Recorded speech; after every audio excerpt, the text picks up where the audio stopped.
Horizontally accelerated में when an open tank open at the top is filled with fluid is given some acceleration a and due to g ये एक free surface form कर रहा था और some amount of liquid is to be spilled out of the container. Free surface किसी angle theta पे होता था और सम अमाउंट लिक्विड का बाहर स्पिल आउट हो जाता था, राइट? अब ये थीटा कई बार वर्टिकल के कांटेक्ट में रहता था या कई बार ये थीटा बेस के साथ भी कांटेक्ट में आ जाता था। याद रखना है, दोनों केस बनते हैं, ठीक है ना? दोनों केस में अलग अलग सिचुएशन लगानी पड़ती है, ठीक है? सुनो, कौन सा वाला केस है उसके हिसाब से हम स्पिल्ड आउट लिक्विड का वॉल्यूम कैलकुलेट कर लेते हैं।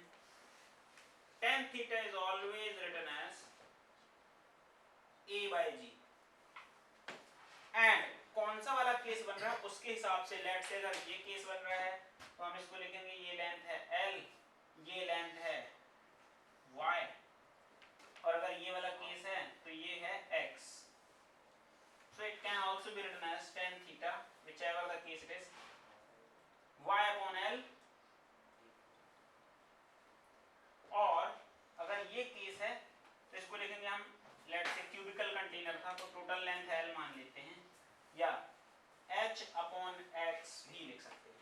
तो आपको चेक करना पड़ेगा कि गिवन एक्सेलरेशन के लिए कौन सी पॉसिबल केस बन सकती है। या मैं आपको बोलूंगा अगर कंटेनर की हाइट दे दे ना, हाइट और विड्थ दे दे, तो सबसे पहले आप इसका थीटा निकाल लो और देखो a by g से कितना थीटा आ रहा है, and then we can directly relate कि tan थीटा ये वाला ज्यादा है या ये वाला ज्यादा है।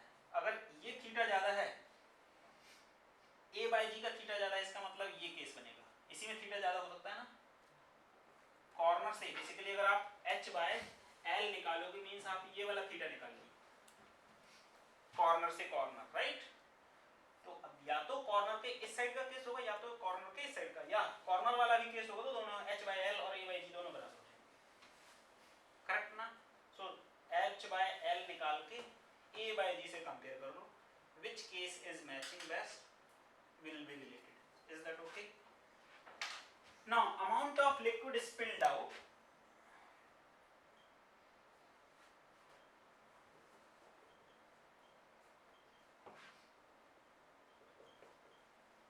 volume of liquid spilled is simply empty volume निकालना है,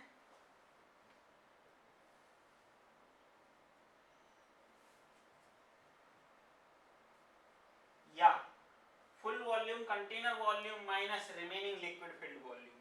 अब आपको एरिया वगैरह ये जो x वैक्स निकल के आएंगे, x या y की हाइट जो निकल के आएंगी, उससे आपको ट्रायंगुलर या कुछ ट्रेपेजियम टाइप का एरिया टाइप का बनेगा, perpendicular to the plane width multiply करके टोटल वॉल्यूम एम्प्टी वॉल्यूम ही निकालना है। Empty volume of the container जितना बचेगा उतना लिक्विड आपका बाहर निकल गया अगर कंटेनर कंप्लीटली फिल्ड था, और अगर लिक्विड कंप्लीटली फिल्ड नहीं था तो final empty volume minus initial empty volume कराना है, ठीक है ना?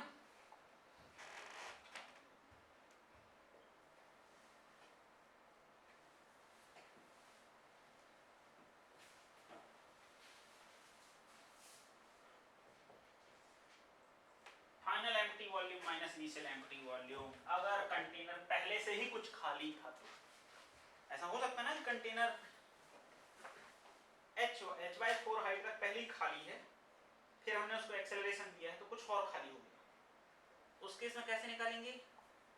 फाइनल एम्प्टी वॉल्यूम जितना बचेगा मींस जो एरिया निकल के आएगा एम्प्टी वाला रीजन का, और इनिशियल एरिया पहले कितना खाली था उसके हिसाब से एरिया माइनस करा के डेप्थ मल्टीप्लाई करना, ठीक है? नाउ क्लोज्ड कंटेनर के केस में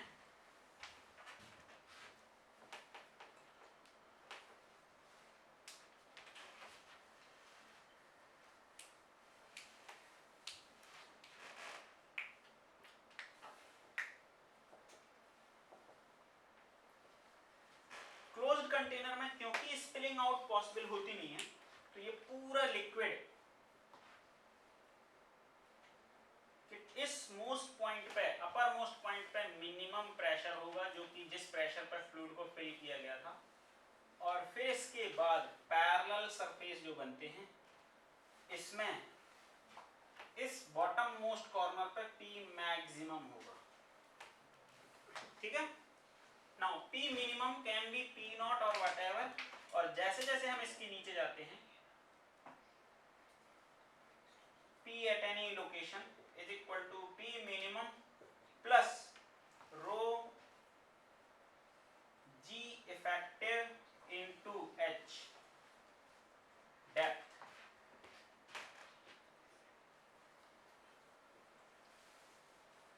Perpendicular to the plane. And this concept comes to the equipressure surface. Equipressure surface इसमें भी बनते हैं parallel surface के inclined. These all are equipressure surface.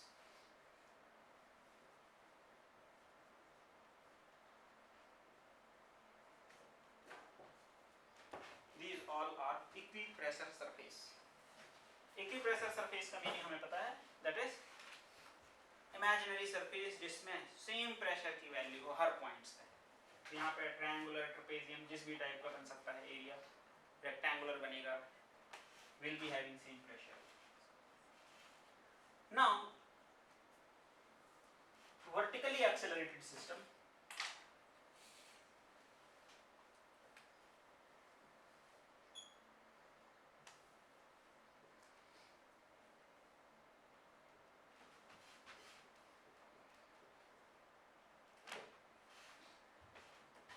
vertically accelerated system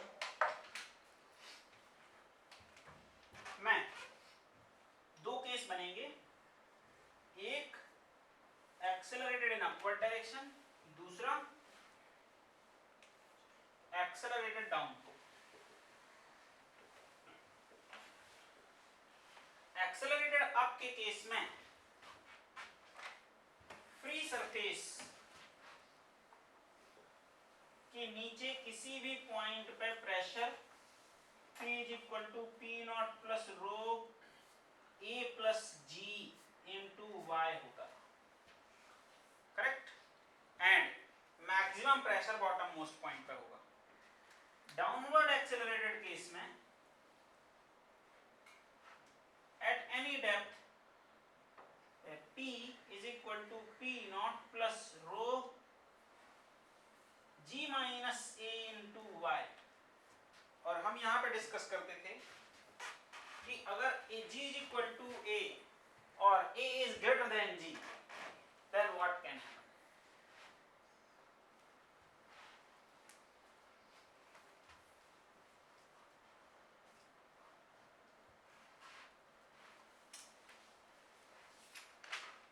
ठीक है, so now इसमें आएगा for A is equal to G, P at any Y is equal to P naught.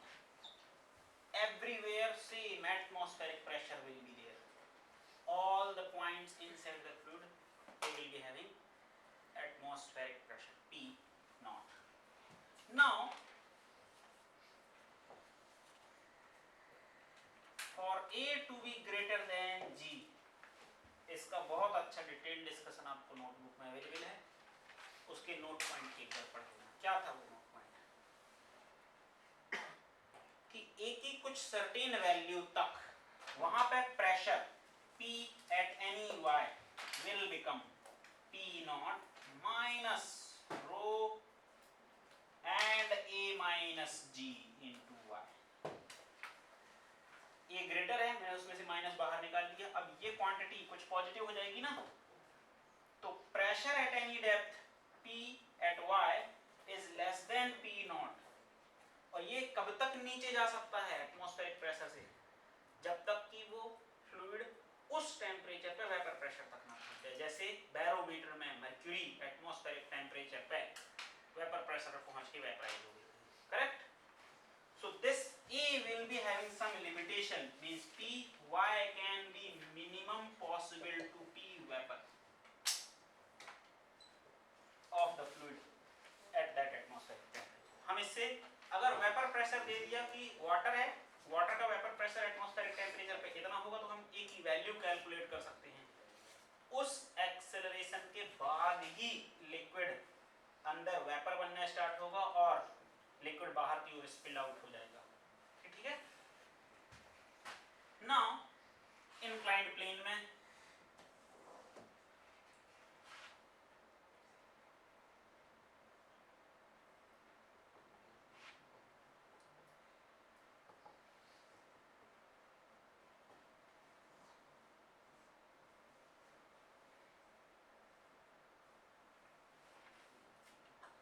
अगर मैं इस कंटेनर को यहां से रिलीज कर दूं लेट से, जस्ट रिलीजिंग की बात कर रहे हैं, सो लिक्विड अभी रेस्ट कंडीशन में ऐसे फ्लैट हॉरिजॉन्टल रहना चाहिए। जैसे ही हमने रिलीज किया सो इसके अलोंग एक एक्सेलरेशन लगने लगा g sin थीटा। ठीक है। So now g sin theta की वजह से, g sin थीटा की वजह से इसका एक एक्सेलरेशन का इक्वेशन कुछ जो भी बन रहा है, इसके हिसाब से ये बनेगा कुछ इस टाइप का इंक्लाइंड सरफेस।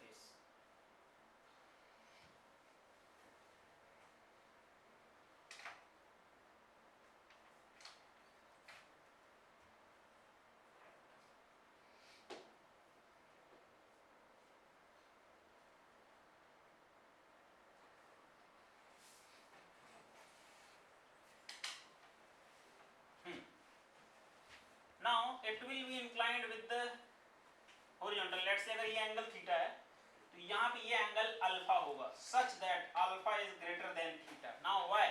अगर मैं इसमें कोई एक एलिमेंट ले लेता हूँ, water element, fluid element, along plane इसमें m into g sin theta का सूडो फोर्स लगेगा और इस पे एक खुद का इसका mg भी नीचे की ओर लग रहा होगा। ना इन दोनों को अल्फा के साथ ऐसे एडजस्ट होना है कि अगर ये एंगल ये थीटा था तो ये बचा हुआ एंगल कितना है, alpha minus theta. So all the forces along the plane must be balanced such that m into g into sin theta into cos of alpha minus theta, और mg का ये कंपोनेंट अगर ये अल्फा है तो ये 90 माइनस अल्फा है, तो mg का कंपोनेंट अलोंग द प्लेन या डाउनवर्ड डायरेक्शन में means along the plane in this direction, ये अल्फा के लिए 90 माइनस अल्फा ये हो जाएगा sin alpha.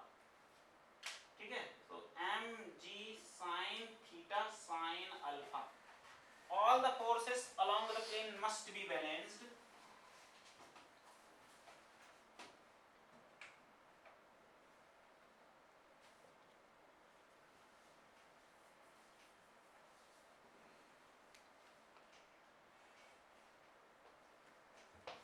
that means mg sin theta sin alpha must be equal to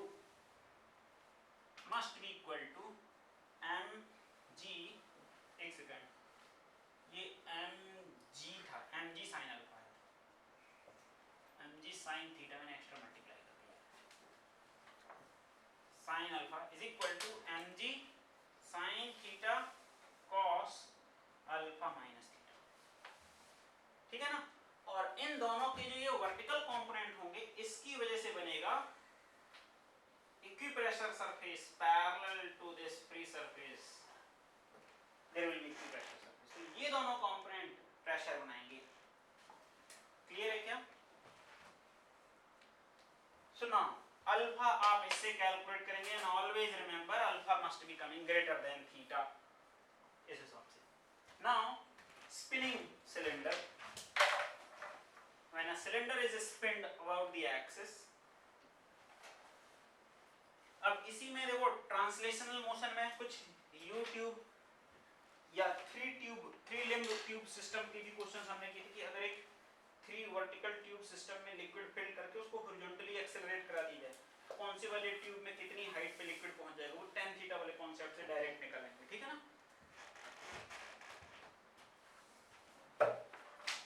spinning cylinder,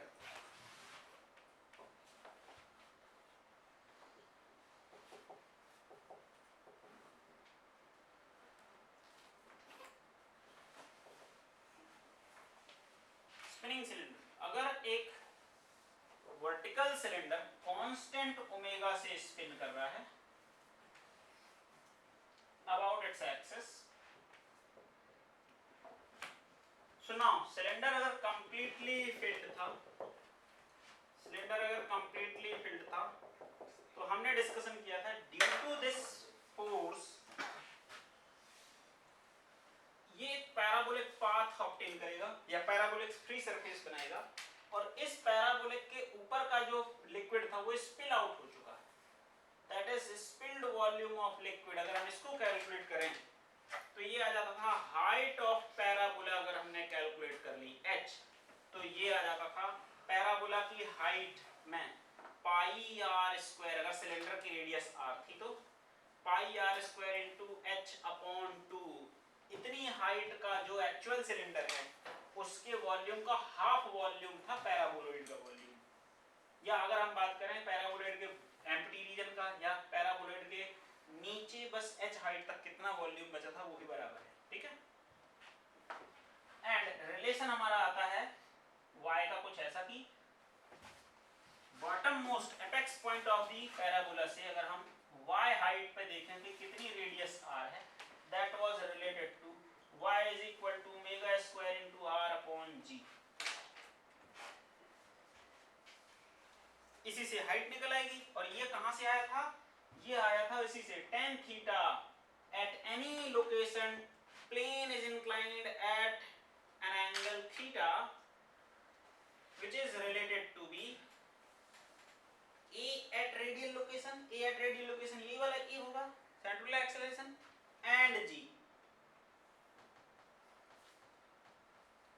and tan theta is also written as dy upon dr perpendicular upon base dy upon dr। इसको हम integrate कराते हैं तो हमें y की value मिल जाती है, height of parabola इसी से मिल जाती है। For small r is equal to capital R, y is equal to h, means h is equal to omega square r upon g।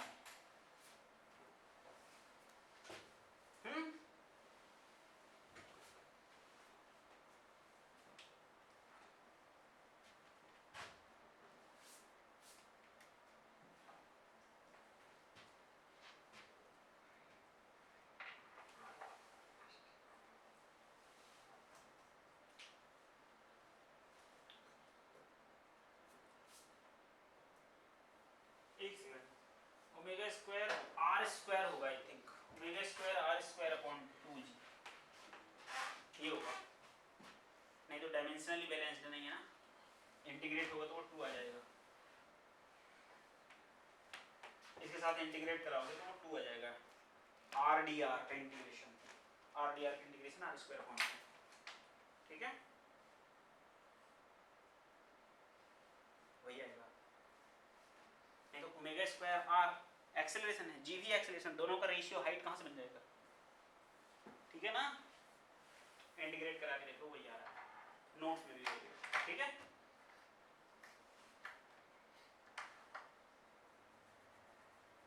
इसमें जो हमने क्वेश्चन डिस्कस किए थे कि कितने ओमेगा की रिक्वायरमेंट है so that this parabola can touch the bottom of the cylinder, height of the parabola is equal to height of the cylinder, omega निकाला।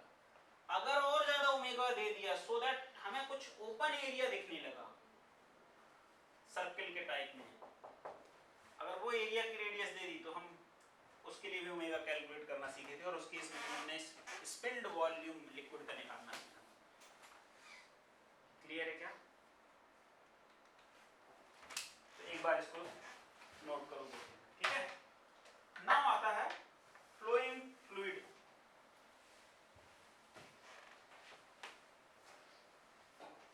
और यही अगर क्लोज कंटेनर होता, लिक्विड बाहर नहीं निकलता, मिनिमम प्रेशर एक्सिस पे होता, फिर दूर जैसे जैसे जाते पैराबोलिक सरफेस बनते और प्रेशर का हो जाता।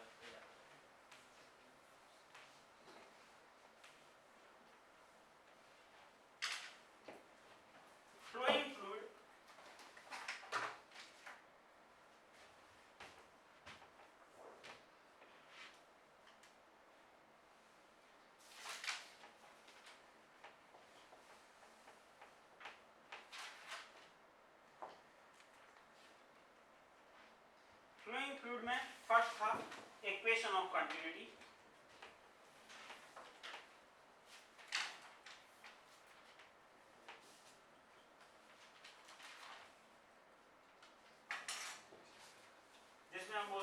conservation of mass. Basically equation of continuity is nothing but principle of conservation of mass.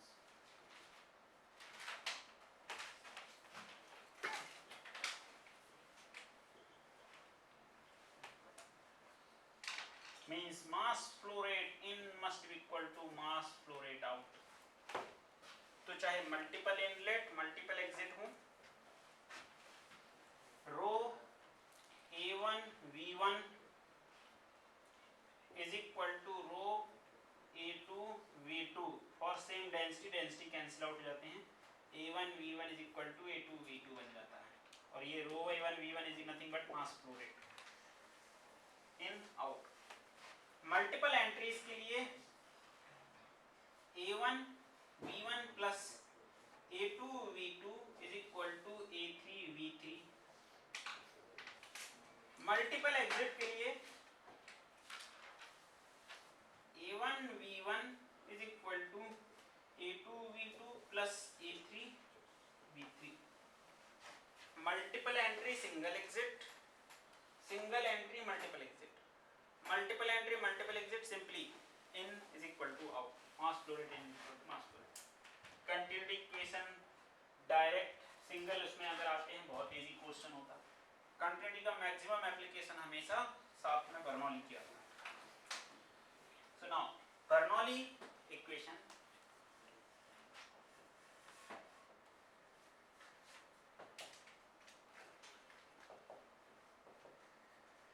Bernoulli principle को हम बोलते हैं conservation of energy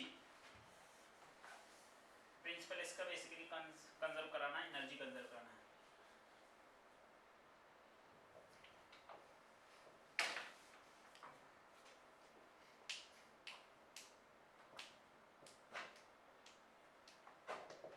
fluid element at entry and exit level.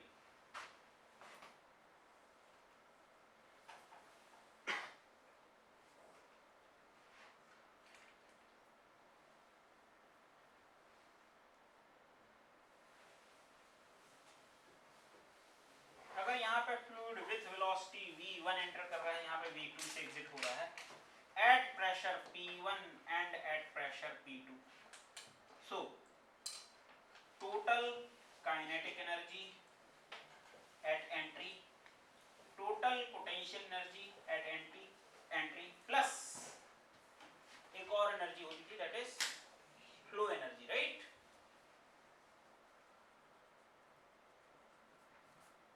कितने प्रेशर कितने वॉल्यूम पे अवेलेबल है, इसको हम लिखते थे मस्ट बी कांस्टेंट. जितनी एंट्री पे वैल्यू हो उतनी एग्जिट पे होनी चाहिए. So that is m v square upon 2 plus mass flow rate के टर्म्स में इसको लेंगे हम, है ना, एंट्री टर्म्स में. सो डिवाइड इसको करा देंगे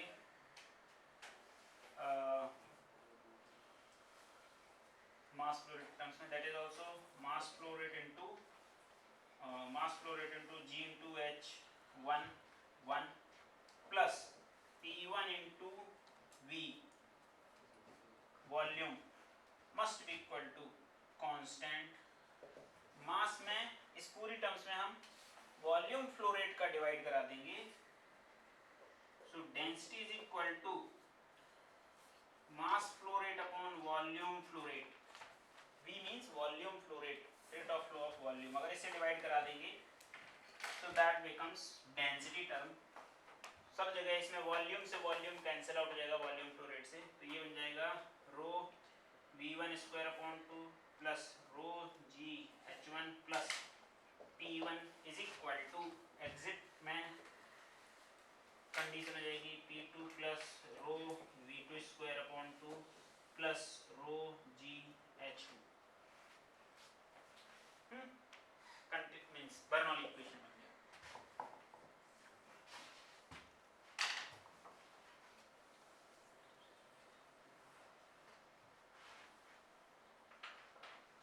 नाउ बर्नौली के application of Bernoulli equation.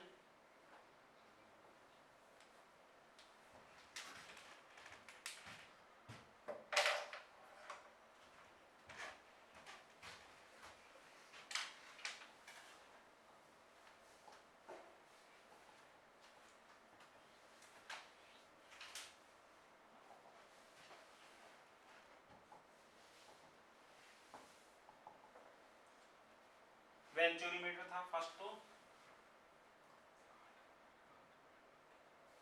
Venturimeter एक ऐसा डिवाइस है जिससे हम वॉल्यूम फ्लो रेट कैलकुलेट करना स्टार्ट करते हैं। सो अगर एक लार्ज डायमीटर के पाइप से या जो भी पाइप का डायमीटर है उसमें हम वेंचुरीमीटर को कनेक्ट करा दें,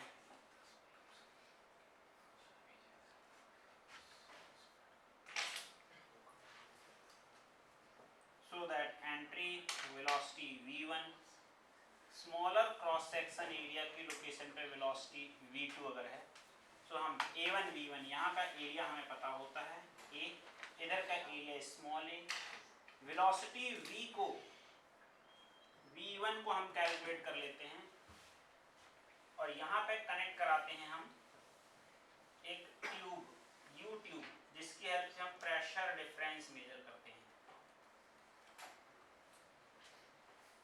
लार्जर क्रॉस सेक्शन है प्रेशर हाई होगा, स्मॉलर क्रॉस सेक्शन है प्रेशर लो होगा।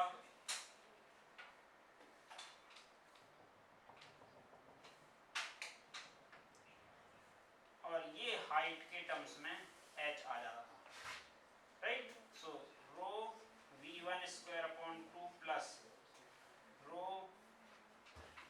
gh सेम टर्म है, यहाँ पे हम लिखेंगे pressure P1 is equal to rho v2 square upon 2 plus P2 minus P1 या P1 minus P2 is equal to rho of hg into g into h के terms में pressure difference calculate करते थे। And A1 A into V1 is equal to small a into V2। इन तीन equations को use करके हमें V1 निकालना होता है, या तो V1 या V1 की हेल्प से हम निकालते हैं volume flow rate, that is A into V1, या मास flow rate rho into Q।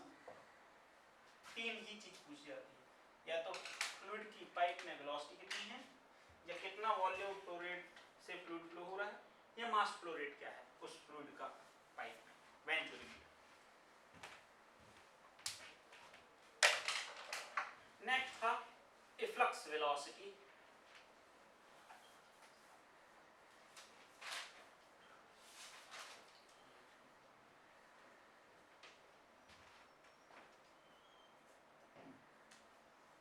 Velocity of efflux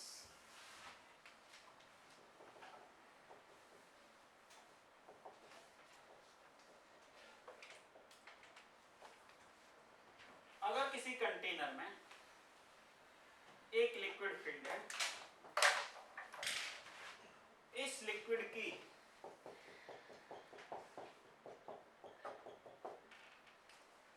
y depth पे अगर एक ओरिफिस है, इस ओरिफिस से निकलने वाले फ्लूइड की speed applying Bernoulli between these two section, that is section 1 and here after coming out section 2, दो लोकेशन में P0 plus row g H and having zero kinetic energy rho upon 2 and 0 square, almost area बहुत ज्यादा large है, is equal to यहाँ पे pressure at the atmospheric plus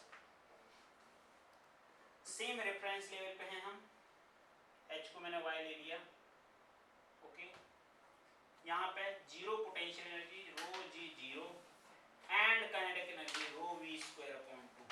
solve कराएंगे, speed of the fluid coming to be rho g h. Now इस speed से हम container को कितना टाइम लगेगा खाली होने में, ये भी हमने कैलकुलेट किया था। dt is equal to something root 2gy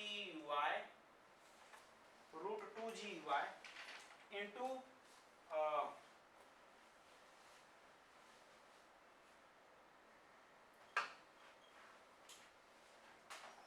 dy upon root 2gy with minus sign, integration from y is equal to something h to any depth y। Container जैसे जैसे खाली होगा इससे हमने टाइम भी कैलकुलेट किया था, याद है। सो इसमें एक एरिया का और एक टर्म रहता था, लाइक a इंटू dy